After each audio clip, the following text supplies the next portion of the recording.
Hi guys, my name is Bobby. Welcome back to my shit show of a channel, and today I'm bringing you my 1K Q&A. So a couple weeks ago, I hit 1K subscribers, and that was pretty insane for me. I never thought I'd get there. I'd been sitting at 900 for a long time, and I know a lot of that's my fault. I don't put out content consistently, and I am not everybody's shot of tequila. Like, I get it.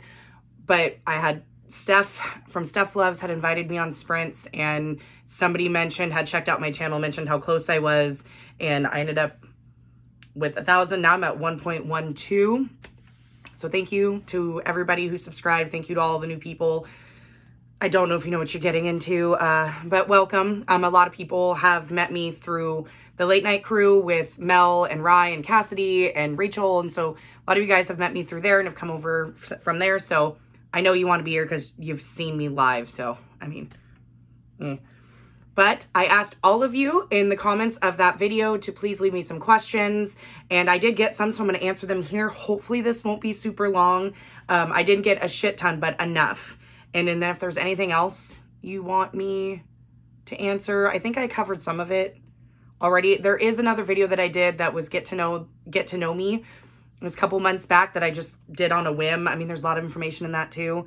I mean, I'm pretty basic, but we'll see when we get to the end. So first question is from Cassidy, and she asked, what are 3 books you'd recommend? Which is so fucking hard. And for me, it depends on what you're looking for. So do I want to like reach over and grab them? Or do I want to like, editing me would hate it if I have to go find pictures of these when I have the copies like 2 feet from me. How lazy do I want to be? Okay, I'm just gonna grab them. Hold on. Okay, so she asked me to pick 3, and the 3 that I picked kind of show my taste as a reader, except for my romance taste.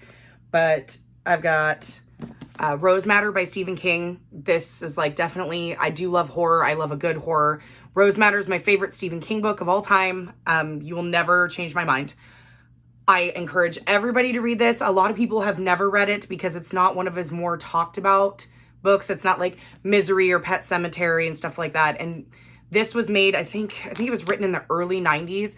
And the reason I love this one so much is because the horror in it is real life horror. It's not, you know, supernatural. There is a supernatural element, but that's not the main focus of the horror. The main focus of the horror in this book is stuff that happens in real life and happens every day. And I think that's what got me the most. And I've reread this book, I think 5 or 6 times. And I read it for the first time when I was 14, I think. 13 or 14.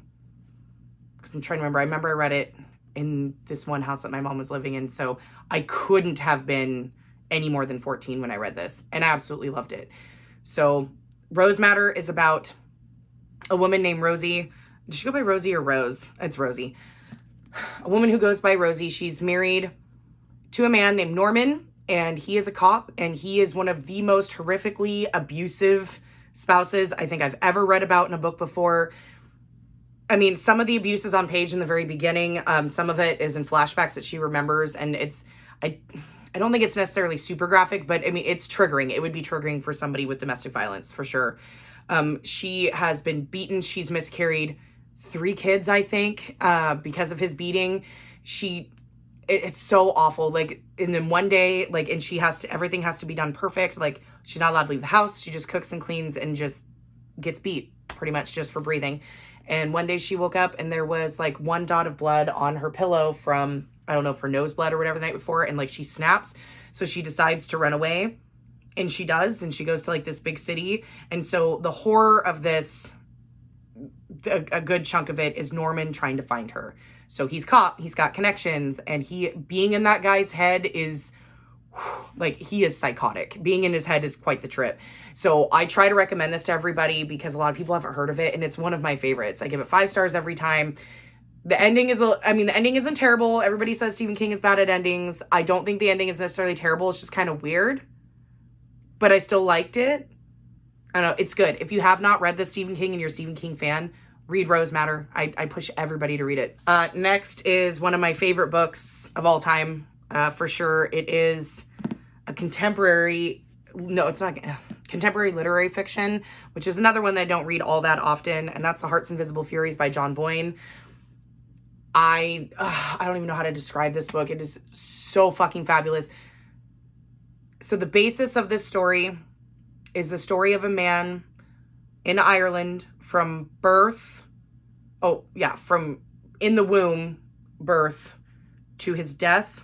And it goes over 80 years, I think. And it starts in the early 60s, I believe, for the context. It starts in the 40s, 1945.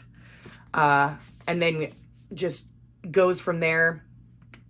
And it's cool because every single year is a time jump. So, it starts out like it's time jump every 7 years. So it's by his age. So it's birth and then age 7, age 14, age 21, age 28. So you'll have a chunk of the book in that age range. And I think it's a perfect split because you get when he was born and then a child, a teenager, 21. I mean, that's when you're just coming out of being a teenager. So I like the structure of it.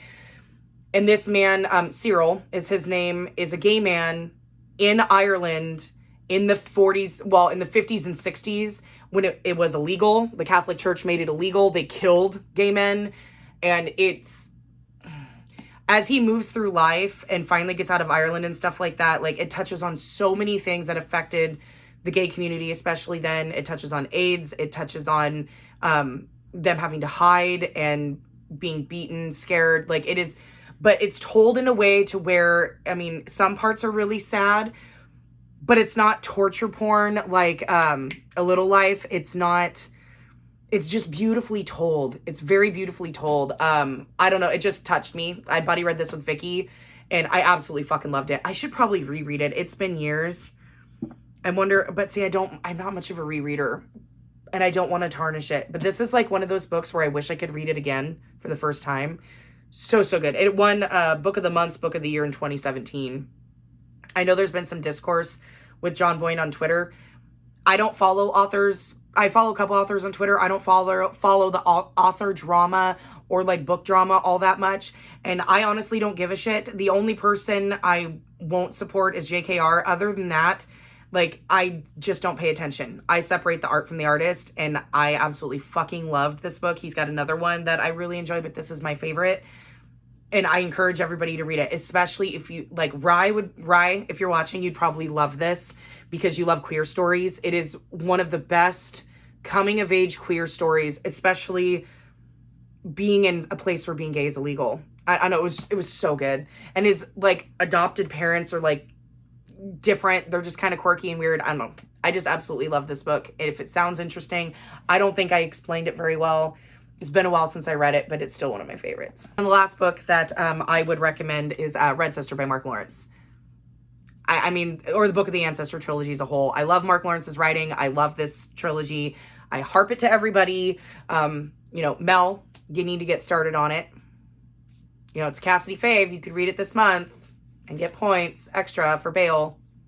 But yeah, I reread it this month. I need to log it. I reread it this month as part of the Realmathon and stuff like that. And I absolutely love this book. This and the whole trilogy is you follow Nona, and there are killer nuns or assassin nuns. And that's what she's training to be. In the very beginning of this story, she's rescued by Abbess Glass to go to Sisters of Sweet Mercy and go be an assassin nun. And so over the books, she trains how to be, and it's in this world where all of the sun is dying. So there's only a strip like that would be around our equator that actually has light, and the rest is all ice now.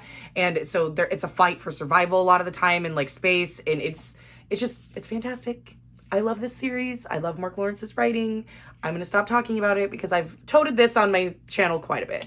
Ooh, okay. Next question is from Vicky.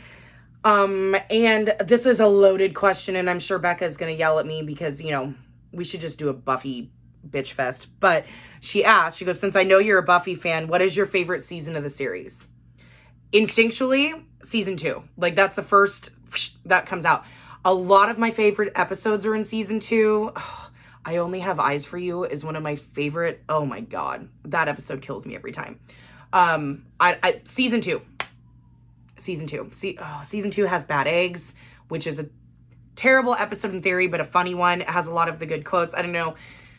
Season 2 is when I really got into the show because I watched it all in real time. I watched season 1 and then really, but it was kind of bits and pieces, and then really got into it season 2. And I watched every single season of that series in real time as a teenager. So Buffy had a really big impact on my life growing up, because I mean, I would wait and I recorded it on VHS when, you know, you put the tape in and you'd set it to record and record the show. Like if I was at home or at a sporting event or something like that. And so I could watch it. Like at one point, my dad finally got rid of them. But at one point I had boxes that were full of Buffy and Dawson's Creek that I had taped off the TV.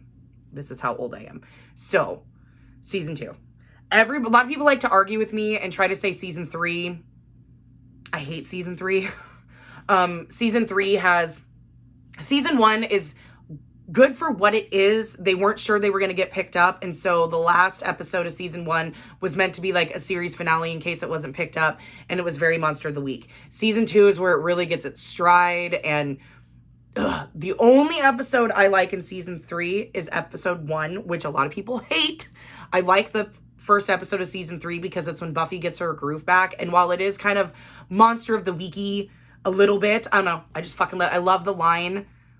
I just love that line. When she's standing there, like, I guess mild spoilers for Buffy season 3, episode 1, where she's standing there in front of these demons, and the whole point is they kidnap humans that wouldn't be missed. So like homeless people, runaway kids, shit like that, and put them underground in this alternate dimension where up on Earth, like maybe a month has passed, but down there like 100 years has passed, and then they spit them back up. Like they just work them until they're too old and then spit them back out. So the whole point is they break you down. They break you down so you even forget your own name and all that shit. Anyways, they're going down the line. Like Buffy had followed somebody down there, you know, so she's trapped down there. And they're going down the line and they're like, who are you? And somebody goes, oh, Dan or whatever. And they get beat. And then it's like, who are you? I'm no one. So they want you to say I'm no one. So by the time they get to Buffy, here's where they go, who are you? And she looks up at him with this snarky bitch ass attitude. She goes, I'm Buffy the Vampire Slayer and you are? And like, just, I don't know, that line. I don't know if that's just a lot of the nostalgia that I have for it because I grew up with her as a teenager. I don't know if it's that. I don't know. Like I could go on forever about Buffy. Season 4, everybody hates season 4. While I agree, there's a lot of characters I hate in season 4. There's, I can't remember there's Hush is in season 4, and Hush is one of the best episodes of the show ever. Season 5 jumped the shark in a way that I'm not a fan of, and brought in a character that I hate more than anything. While I liked the big bad of that season was okay, there's certain things that season I hate. Season 6 is okay. There's some good episodes, like Once More with Feeling is in season 6. There's a Tabula Rasa is in season 6, which is good. Is that in 6 or 5? Either, is it? Oh my God, now I'm going to second guess myself. I thought it was Tabula Rasa in 5. Becca's like cackling and calling me a dumb bitch right now. Shit, I can't fucking remember. It's Tabula Rasa's in season 5 or 6. That's a good episode. But season 6, the big bad was stupid. I didn't like it at all. It was fucking dumb. So there is the main big bad, and then there's something else that happens into season 6 that was good. Season 7, I think it wraps up the series rather well, but there's certain things I've never rewatched season 7, so I should probably go back and rewatch it. But I mean, there's certain things I like about it, but there's some that I didn't. I liked the ending concept. So yeah, but season two, that's a very long-winded answer. Season 2 is my favorite Buffy season. Okay, so Rye asked me, what has been your favorite thing about the bookish community? Making friends, 100%. That's the only reason why I started a booktube channel, was to make friends.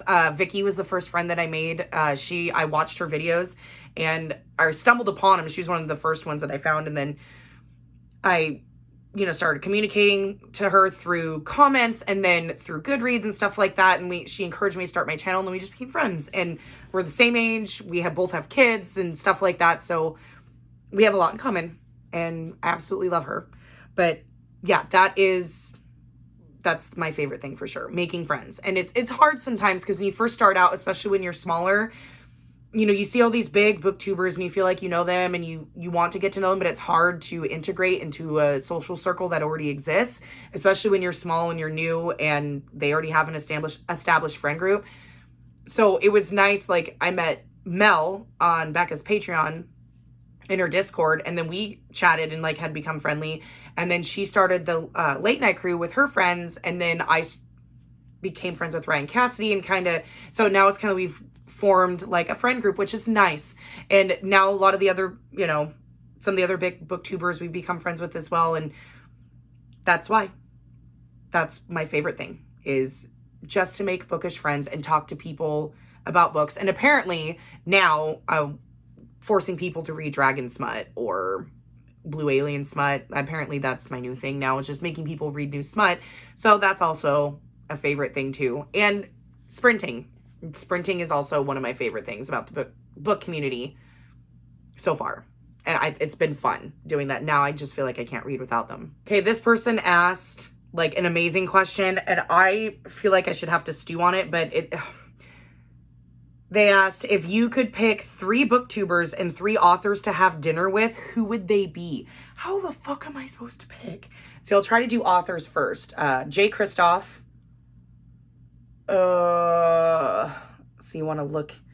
Jay Kristoff would definitely be number 1. Grady Hendrix. And I guess Mark Lawrence, which means there's no female authors, but I love a lot of fantasy. So those 3. And booktubers. See, I'm going to try to make it so that it's absolutely hilarious and like just awkward as fuck. So Mel from Eleanor Reads, Becca from Becca and the Books, and Gavin from How to Train Your Gavin. Because I think that Gavin would just be a shit show sexual mess. And Becca would actually be the serious one, like wanting to talk to these authors and ask them questions and stuff like that. And Mel and I would be sitting there terrified, fangirling, and not being able to speak. So I would need somebody who would also not speak with me. So Becca, Gavin, and Mel, and Jay Kristoff, Mark Lawrence, and Grady Hendrix. Ooh. So this person asked, what's a book you wish you could change the ending for? Oh, like where I hated the ending? House of Sky and Breath. Fuck that ending. Let's see, like looking at my favorite books. Most of my favorite books, I love the ending, but definitely House of Sky and Breath for sure. Fucking hate that ending. Oh, Kingdom of Ash. Kingdom of Ash is another one. That book I would, that book I would take out the middle like 500 pages and actually make things move a little quicker. Okay, this person asked, do you prefer mood reading or setting a TBR? I set a TBR, but then I end up mood reading, so both. I do like setting a TBR, like to try to mood read off of that stack. Do I do that? No, because I get sucked into reading Dragon Smut or Greek God Smut or whatever. So I get roped into like reading other things, and then I get into that mood. So like right now, I'm in a total fantasy romance mood right now because I haven't read it in a long time. And so I've pretty much scrapped my entire TBR for April. I'm going to try to get to Apples Never Fall because that's me and Vicky's book club pick. But if I don't, I could do it in May too if I don't get to it. And I will read Razorblade Tears because Sarah's ready to read it here soon. But other than that, I'm in a fantasy romance mood. So both. I like to set a TBR, but I usually mood read instead. Okay, this person asked a couple of questions. First question they asked was, most enjoyable read so far this year? God, I don't even have any 5 stars this year. Shit.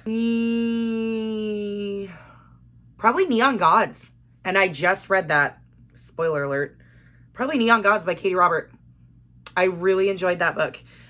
It was 4-star, I think. Cobbhell put it at a 3.5, but I rounded it up to 4. Really enjoyed that one. I think, and it was kind of a surprising read. I didn't expect it. I didn't expect to like it as much as I did. So I don't even know if I have a 5-star yet for the year. But yeah, I'm going to go with Neon Gods. That was fun. If you could, and then they also asked, if you could only have 5 more books to read for the rest of the year, what would you choose? Oh, if there was only 5 I could read for the rest of the year. Katie Roberts' Kraken Smut, that comes out in October.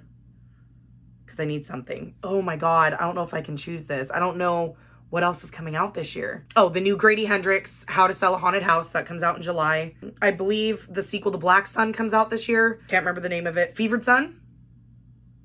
Fevered Star, excuse me. That one. A big fat one. Okay, so I'll pick The Light of All That Falls, which is the last in the Lycanius trilogy, because that would take me a while to read. And let's see a fifth one. Should pick another fantasy. Oh, the third book in that comes after Neon Gods. I can't remember the name of it. There's 3 so far.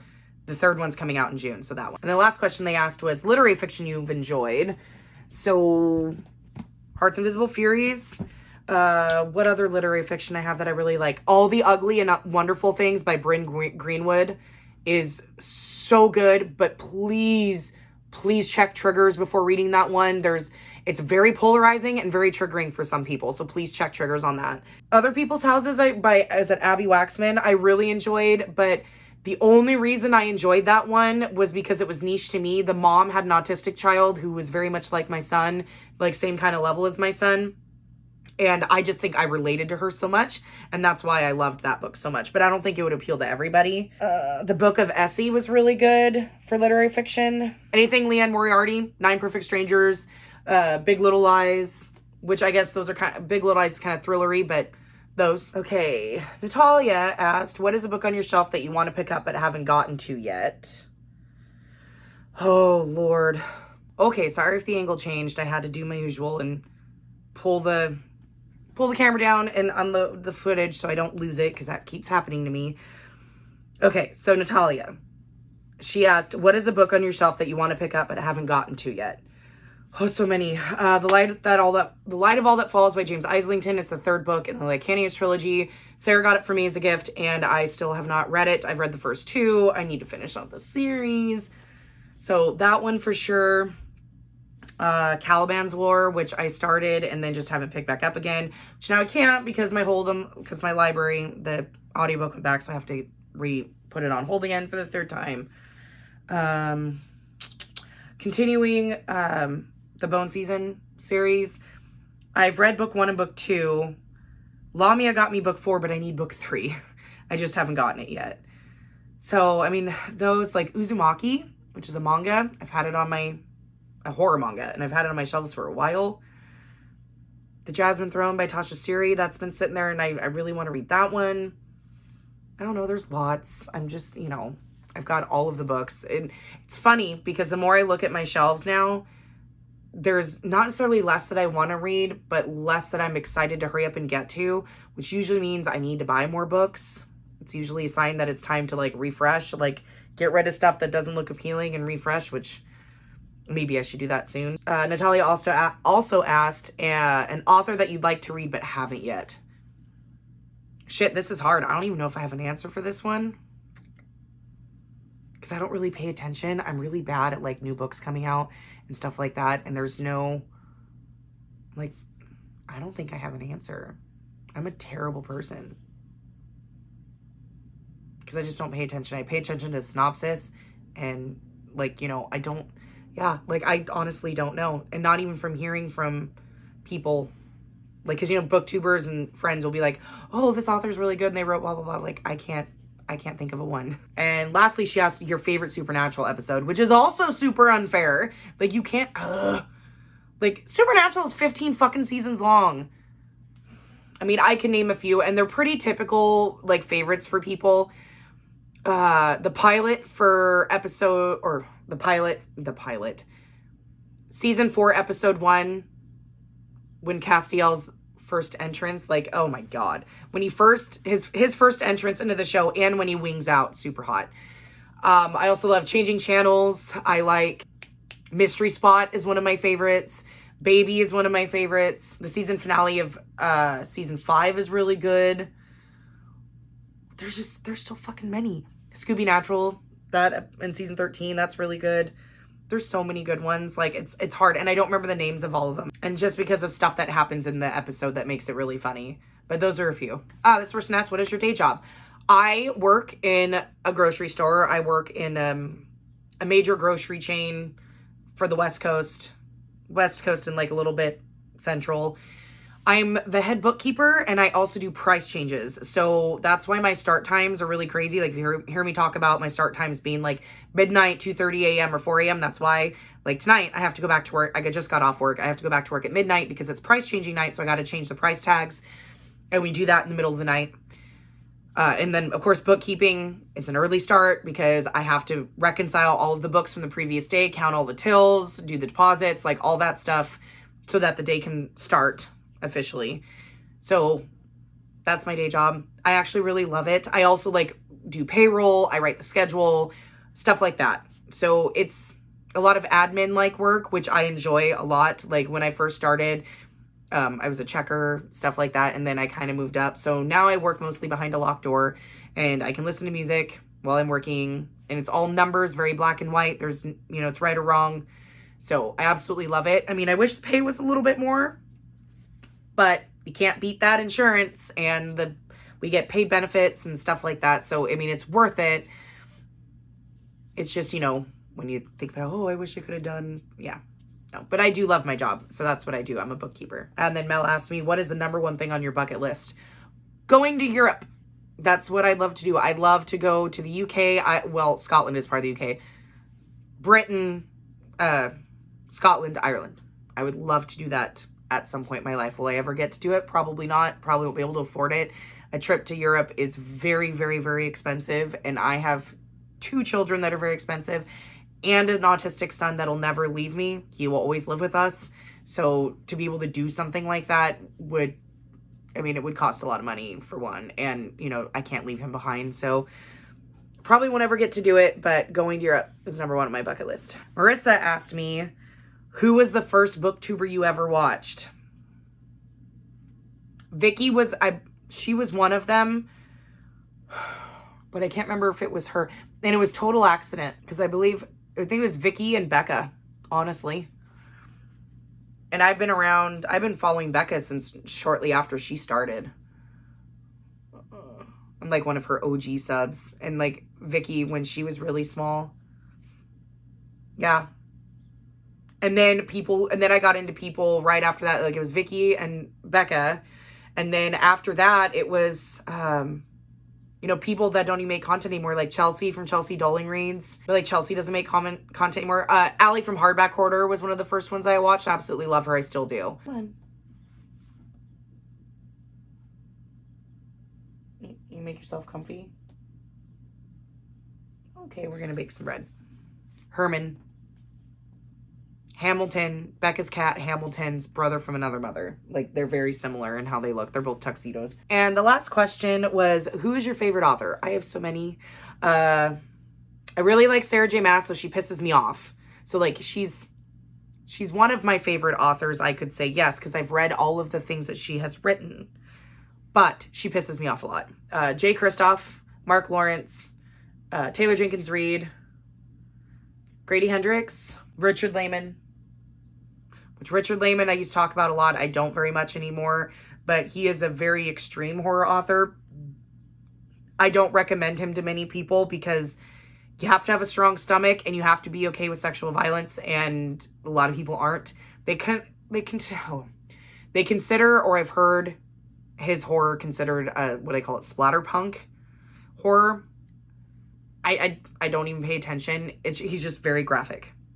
And very, very graphic. And I own all of his books. They're all right here on the shelf down here. Okay, guys, that's it. That is my 1K Q&A. Those are all the questions you guys asked. So if there's anything else you want me to answer, go ahead and leave it in the comments down below. I mean, I did cover the basics in my Ask Me Questions video. But if there's anything else that you want to know specifically or book-wise, you can always ask me. I'll answer you in the comments. But thank you guys for making it 1,000 subscribers for me. Like, I still can't believe it. It feels kind of weird. Thank you all for being here. I'm sorry I'm a mess most of the time. I'm sorry I don't post content on a regular basis.